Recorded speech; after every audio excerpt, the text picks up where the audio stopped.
Hey everybody, it's been a little while and I've been getting more subscribers, so apparently people like my videos. So here I am, back again. I'll be doing these again Mondays, Wednesdays, and Fridays. Um, and I'll also be talking about occasionally the Manic Expression animated movie that I happen to be one of the stars of. So, if I'm going to be talking movies, I'm going to be talking mine. But today we're not talking about any particular movie.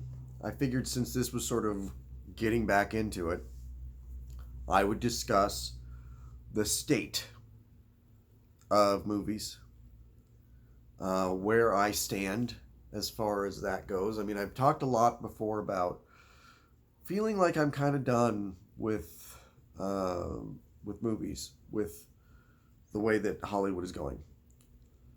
That has not only not changed, it has intensified. And I'm finding that it's actually not that difficult to not care. Um, there are lots of movies that before would have been absolute must buys for this collection.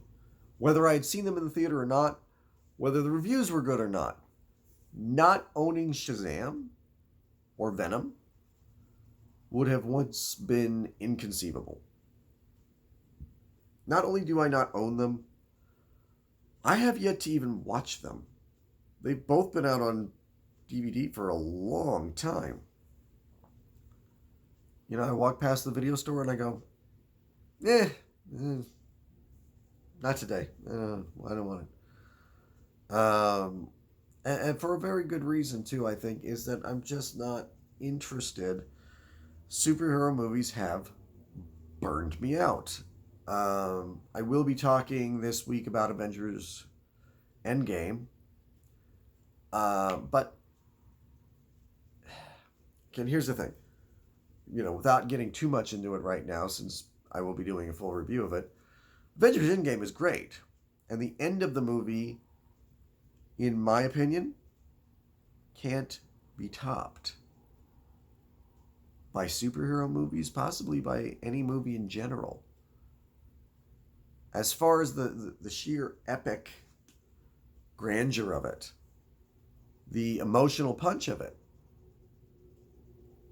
I just don't see it being topped. And so when then Spider Man Far From Home comes out 2 months later, you walk into it and it's like there was this huge epic battle with all of the heroes against like thousands of villains, and it's like, giant armies on either side.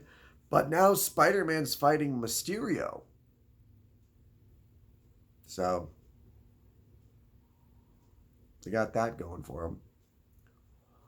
But I sat there bored during Spider Man Far From Home, and I made a decision when it was announced that Sony was yanking Spider Man back and taking him out of the MCU. Um, I'm not buying Spider Man Far From Home. Again, once upon a time, not that long ago, when it was announced Spider Man Far From Home was actually the capper to Phase 3, not Endgame, which I thought was stupid the second they announced it. And even more stupid when I saw the movie, and it was like, this is clearly the beginning of a new phase. But I said, okay, who am I to argue with Kevin Feige? So when the time comes, I will buy Spider Man Far From Home and I will put it in my collection, even though it's sort of this weird epilogue with a cliffhanger. I will put it in the collection. And when it was announced that no, Spider Man won't be coming back, that cliffhanger will not necessarily ever be paid off, I suddenly went, you know what? I'm the one that decides for my personal collection what the end of Phase 3 is. The end of Phase 3 to me is logically Endgame. And that's where I want to stop. and it's my choice to do that. Once upon a time, again, I would have been like, well, no, I gotta have Spider-Man. Now, I don't care. And that's kind of my attitude about movies in general now. I've become very blasé about oh, they're rebooting this. Oh, they're going to come out with 5 more of this. And you just go, ugh. See, here's the problem with not just movies. I think it's the problem with entertainment in general, the way that it's going at the moment. And the best example is actually not movies, it's actually the Disney Plus streaming service. The fact that Disney considers half of Phase 4 to go to TV shows like Falcon and the Winter Soldier, She-Hulk, Moon Knight, What If,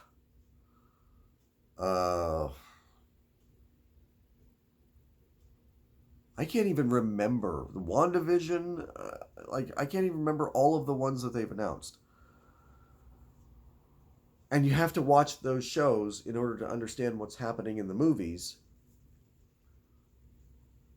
Being a fan of Marvel is now going to be, going forward, a full-time job. You are going to have hours and hours and hours of superhero shows that you have to watch if you want to stay up to date with what's happening in the Marvel Universe. And they're discarding the Netflix shows. I don't think Agents of S.H.I.E.L.D. will ever tie into anything. If you invested into those because you felt like, I have to know what's happening in the MCU, you wasted your time. I am not going to sit down for 1, 2, 3, 4 hours, 5 hours a night to stay caught up on the Marvel Cinematic Universe. I'm not going to do it. I'm not putting down anybody who wants to do that, but that is a huge commitment of time that they are asking for. I plan on getting the Disney streaming service because it's actually, like, now that they own Fox, it's a good deal. I'd get a streaming service that had every episode of The Simpsons, even if that's all they had. So the fact that they've got that and the entire Disney catalog, the Fox catalog, Marvel, Star Wars, Pixar, don't they have National Geographic as well? I think is a thing that's going to be on there. The Muppets, Disney owns a huge chunk of entertainment now. And the problem with that is that I feel like a sameness is going to start setting in.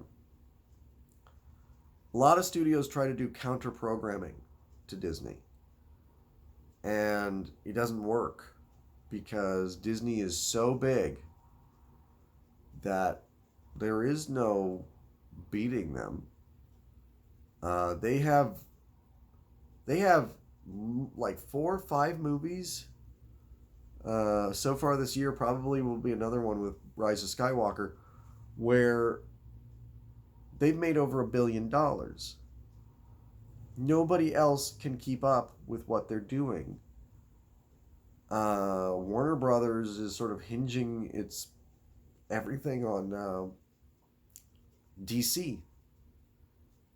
And now they're having to sort of scramble and figure out, oh God, none of our, we had like 2 DC movies that worked out of 6 or 7 so far. I guess Shazam kind of worked. It was a pretty not giant home run hit, but it was okay. But they don't have their Harry Potter anymore. They don't have something like that. I think Universal's got Fast and the Furious as their main thing. They've got other movies, but it's like everything depends on the franchises and specifically the cinematic universes that Marvel has done and done well, and no other studio has really been able to replicate it. Closest second would be the Conjuring Universe, And while that's big for horror movies, it's not gigantic as far as like blockbusters go. Um, yeah, it's just again this blasé attitude that I have. Oh, okay, now Tom Holland Spider Man is going to fight Venom. Oh, okay. Oh, Robert Pattinson is Batman now. Okay. Um, oh, Stallone wants to do another Rocky movie.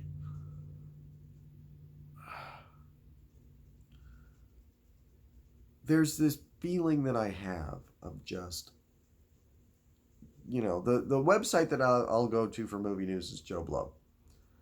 They have pretty good updates all the time as far as what is happening in movies. And I'll click on it and just look at their headlines and go, none of this is interesting to me. None of it. It if anything, it makes me tired looking at it. This collection right here has room for, I think there's 16 movies.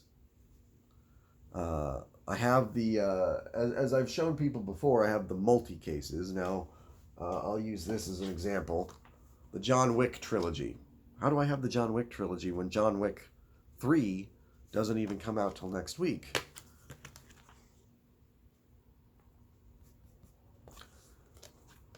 The cover was custom made, and I bought a case that has 3 discs to it. So, John Wick 3. Like, I'm just going to go this year, right? What my plans are. John Wick 3, which was genuinely good. In September, we also have 2 movies that are actually at the absolute bottom of my list, but because I'm a completist, I'm going to buy them, which is Dark Phoenix and the Child's Play reboot. 2 movies that I have pretty much no interest in, but I have all the other X-Men movies, and there's 1 spot left in the case. Ditto with Child's Play. And I just want that 1 spot filled. I'm OCD in that way. I can't stand the thought, like, I've got a 6-disc case and I only got 5 discs in it. But when Marvel reboots the X-Men, I'm like, well, I gotta have another case for the next X-Men. No, this is for the X-Men movies that started in 2000 and ended this year. Aside from those 3, the 2 others that I have planned are Once Upon a Time in Hollywood, which finishes off my 2-volume Tarantino set. I know that he has a 10th movie that he wants to finish his career on. That might be an exception if that comes out in 2, 3, 4 years and DVDs are still a thing being made. Especially if there's a Tarantino box set, and especially if that box set has the whole Kill Bill, the whole bloody affair. I would buy that. The only other movie that I'm getting, and bear with me on this because these movies are terrible. I'm acknowledging that now. And I really kind of only liked the first one thus far. I didn't even see the third one in the theater. And it's ridiculous, but Olympus Has Fallen. So Angel Has Fallen, the third one, which has gotten terrible reviews, and I've heard it's really bad. But there's something about... I have the Taken trilogy. There's only one good Taken movie. Why do I have the trilogy? There's actually something I find fun about just like how many people have the Taken trilogy. How many people are going to have the Has Fallen trilogy? Not many. I actually kind of find it a little bit just, I guess, a little bit ironic that that I will have all 3 of those. Is something that gives me a little chuckle about them. And they're all right. I mean, they're not great. They're bargain basement action movies, but they're fine. And the possibility of It Chapter 2 and Rambo Last Blood coming out maybe at the end of the year. Probably will come out early next year, but they could slip in, around Christmas time. But that's it for the year, and then next year there's about 9 left, and it'll be spread out through the year because Bill and Ted Face the Music. That'll probably be the last DVD that for sure I ever buy, because that movie comes out in August, so you got to estimate the DVD for probably November or December. And that'll be it. Like I said, if the Tarantino movie box set came out, I'd buy it. I'm not buying any more Marvel movies. After Rise of Skywalker, I'm not buying any more Star Wars movies. I'm not buying the next Bond movie. I have all 4 of my James Bond volumes filled. I don't need another Bond movie. There's something about the state of movies right now that just leaves me cold. I don't get excited. I went this summer to, if you count Endgame as a summer movie, even though it came out in April, I went to Endgame, John Wick, Rocket Man, Spider-Man, and Once Upon a Time in Hollywood. Ton of blockbuster movies. Well, you gotta see this, you gotta see that. I didn't go see. I have no intention of ever watching them in my life. And I'm very okay with that. I mean, I rented this past week, I rented Godzilla, King of the Monsters. A movie that I did think about going to see, even though I hated the first 2 movies in the Monster Universe cinematic universe. I thought about going because it was like, oh, okay, well, this one actually has Godzilla in it as opposed to the first one, as well as like a bunch of other monsters. Cool, that might be fun. And then I just didn't go. I actually saw Rocket Man instead because I was like, I'd like to see people acting like people and not just giant explosions. And I don't regret it because I watched Godzilla King of the Monsters. I chuckled a couple of times. There was no ooh, oh, wow factor to it for me. It was like, oh, look at all the CG things crashing into each other in the rain.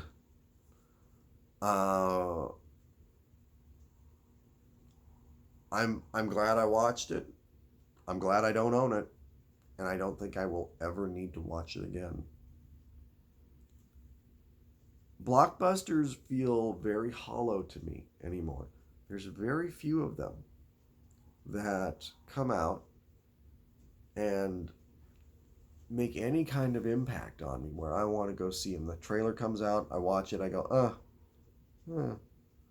and that's it. Now, if you're going for movies that I actually am excited about, I'm very excited for Joker. Now that the reviews are coming in, and it's supposed to be a masterpiece. The fact that it's like Taxi Driver but with a clown, that alone, I don't even need it to be called Joker. That alone, I'd go see that movie. As far as like non-franchise movies go, like where I don't already have a case for it, there are 2 empty spots on my shelves. And there are 4 contenders. Joker is one, and I'm betting that will end up on the shelf. The other 3 are far less certain to me.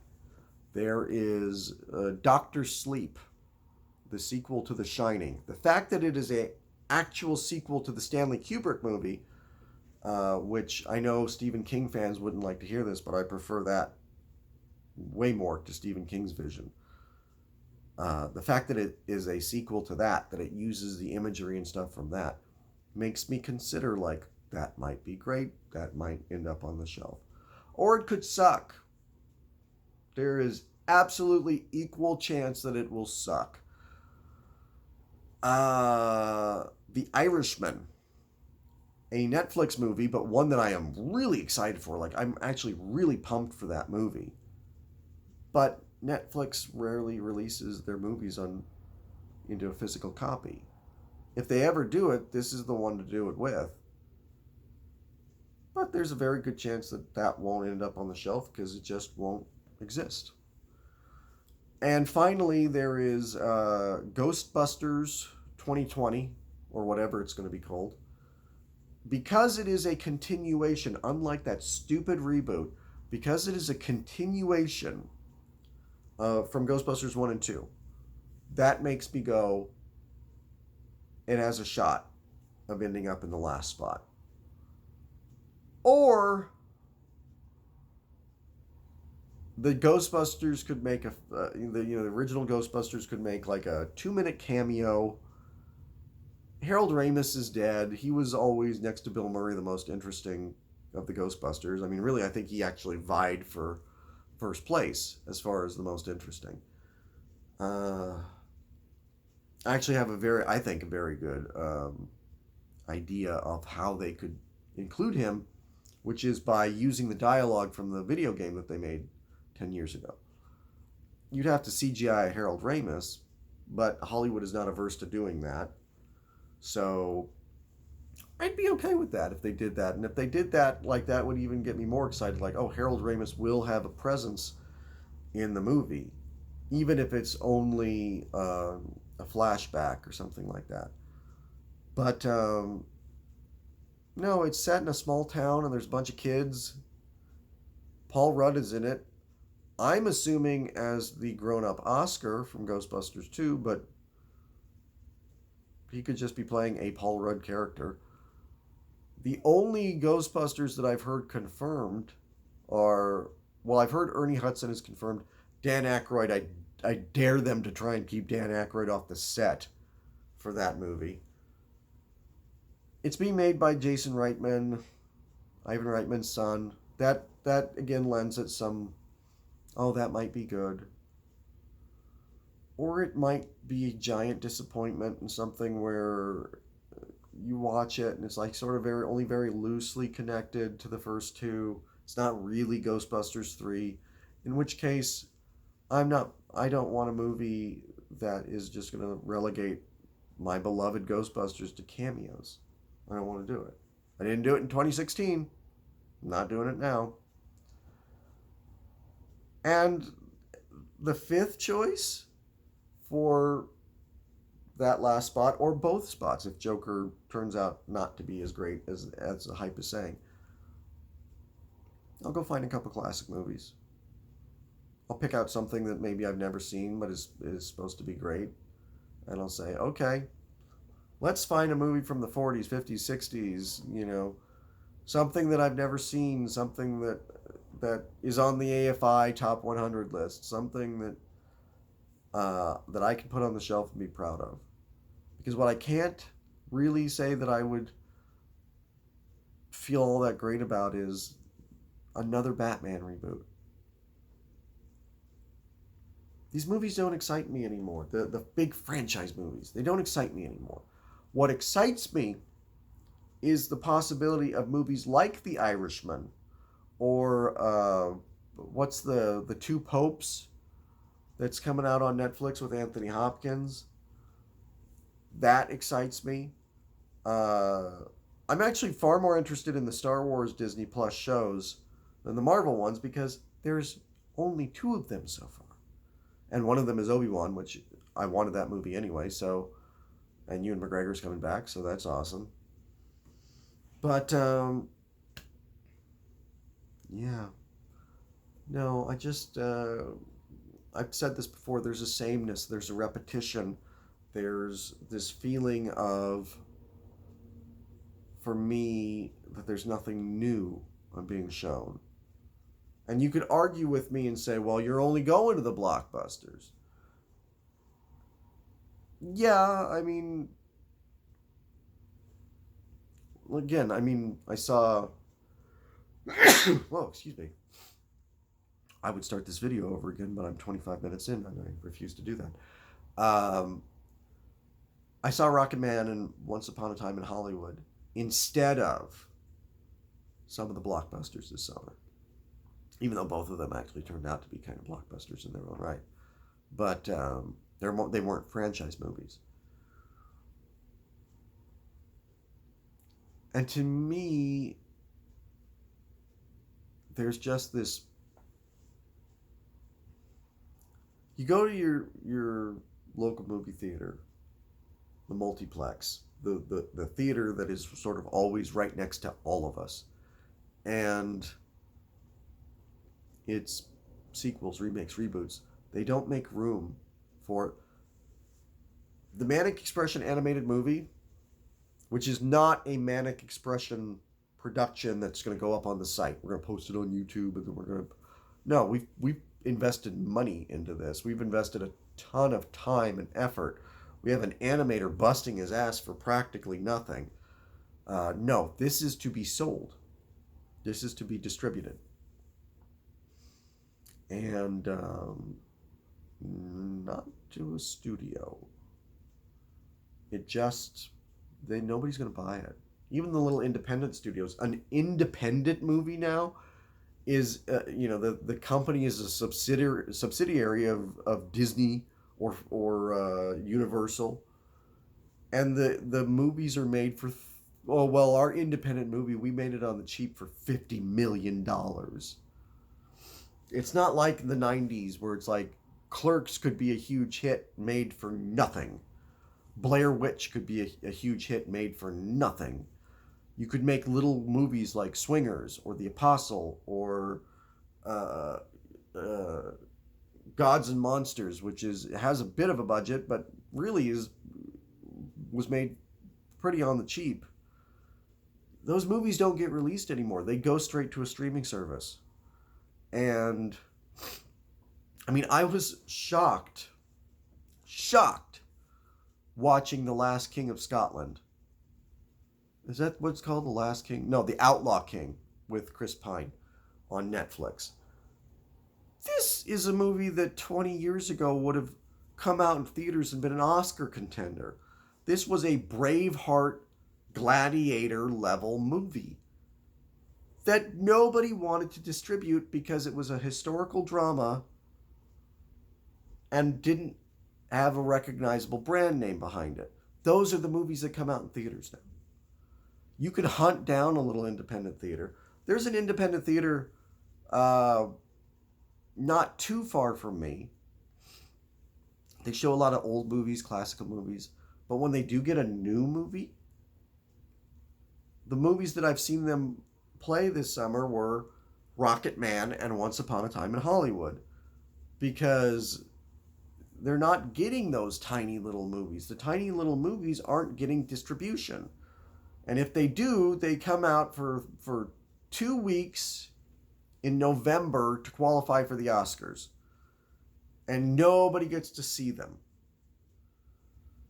So, as a reintroduction to this series, a half an hour, I see, reintroduction to this series, you're going to be hearing about movies in this collection, which I'm very proud of.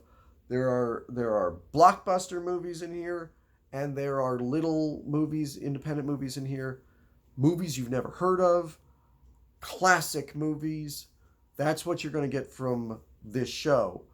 Is one day I might be talking about Star Wars Episode 2, and the next day I might be talking about Little Caesar. One day you're going to get a review of like a 21 Jump Street, and the next day you'll get a review of, I don't know. No, I already did Cape Fear, but like a Cape Fear, the original or the remake. I have both. I will talk about movies I don't like that for some reason are on these shelves. I will be talking about movies that are that for some reason are on these shelves. I'll be talking about movies that are great, classic, brilliant movies, and personal favorites. That's what I'm excited to talk about. And yeah, that makes me an old man for not wanting to see new things. we all got to get old sometime, I guess.